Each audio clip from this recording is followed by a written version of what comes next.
ಸರ್ಕಾರ 7ನೇ ವೇತನ ಆಯೋಗದ ವರದಿಯನ್ನು ಜಾರಿಗೊಳಿಸಬೇಕು ಅಂತ ಅಥಣಿ ತಾಲೂಕು ಸರ್ಕಾರಿ ನೌಕರರ ಸಂಘದ ಪದಾಧಿಕಾರಿಗಳಿಂದ ಮಾಜಿ ಡಿಸಿಎಂ ಹಾಗೂ ಹಾಲಿ ಶಾಸಕರಾದ ಲಕ್ಷ್ಮಣ್ ಸವದಿ ಹಾಗೂ ಅಥಣಿ ತಹಸೀಲ್ದಾರ್ ಮೂಲಕ ಸರ್ಕಾರಕ್ಕೆ ಮನವಿಯನ್ನು ಸಲ್ಲಿಸಲಾಗಿದೆ ಅಂತ ಸರ್ಕಾರಿ ನೌಕರರ ಸಂಘದ ತಾಲೂಕು ಅಧ್ಯಕ್ಷರಾದ ರಾಮಗೌಡ ಪಾಟೀಲ ತಿಳಿಸಿದ್ದಾರೆ.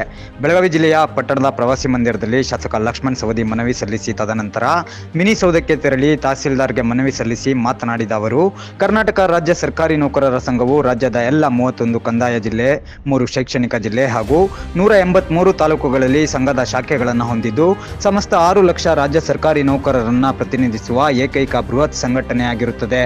ಸಂಘವು ರಾಷ್ಟ್ರ ಹಾಗೂ ರಾಜ್ಯದಲ್ಲಿ ಸಂಭವಿಸುವ ಪ್ರಕೃತಿ ವಿಕೋಪ, ಉತ್ತರ ಕರ್ನಾಟಕದ ಪ್ರವಾಹ, ಕೋವಿಡ್ ಸಂಕಷ್ಟದಲ್ಲಿ ಸರ್ಕಾರಕ್ಕೆ ಆರ್ಥಿಕ ಸಹಾಯ ನೀಡಿ ಸೇವಾ ಕಾರ್ಯನಿರ್ವಹಿಸುವ ಮೂಲಕ ದೇಶದಲ್ಲಿಯೇ ಮಾದರಿ ಸಂಘಟನೆಯಾಗಿದೆ.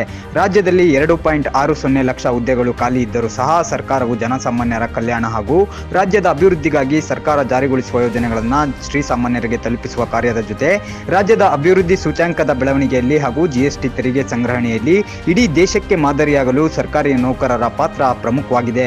ಇಂತಹ ಕಾರ್ಯಾಂಗದ ನೌಕರರ ಬೇಡಿಕೆಗಳನ್ನು ಈಡೇರಿಸುವ ಸರ್ಕಾರದ ಜವಾಬ್ದಾರಿಯಾಗಿದೆ. ಅದಕ್ಕಾಗಿ 6ನೇ ವೇತನ ಆಯೋಗ ಜಾರಿಯಾಗಿ 5 ವರ್ಷ ಕಳೆದರೂ ಸಹ 7ನೇ ವೇತನ ಆಯೋಗ ಇನ್ನೂ ಜಾರಿಯಾಗಿಲ್ಲ.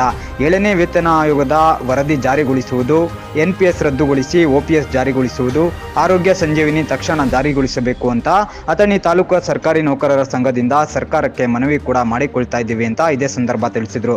ಇದೇ ಸಂದರ್ಭ ಅಥಣಿ ತಾಲೂಕು ನೌಕರರ ಸಂಘದ ಅಧ್ಯಕ್ಷ ರಾಮಗೌಡ ಪಾಟೀಲ, ಖಜಾಂಚಿ ಸುನೀಲ ದಾದಗೋಳ, ಕಾರ್ಯದರ್ಶಿ SM ಮುರ್ನೂರ, ರಾಜ್ಯ ಪರಿಷತ್ ಸದಸ್ಯ ಆನಂದ್ ಕಲ್ಲೋಳಿ, ವಿವಿಧ ವೃಂದ ಸಂಘದ ಎಲ್ಲ ಅಧ್ಯಕ್ಷರು, ಉಪಾಧ್ಯಕ್ಷರು, ಕಾರ್ಯದರ್ಶಿಗಳು, ಸರ್ವ ಸದಸ್ಯರು ಅನೇಕರು ಉಪಸ್ಥಿತರಿದ್ದರು.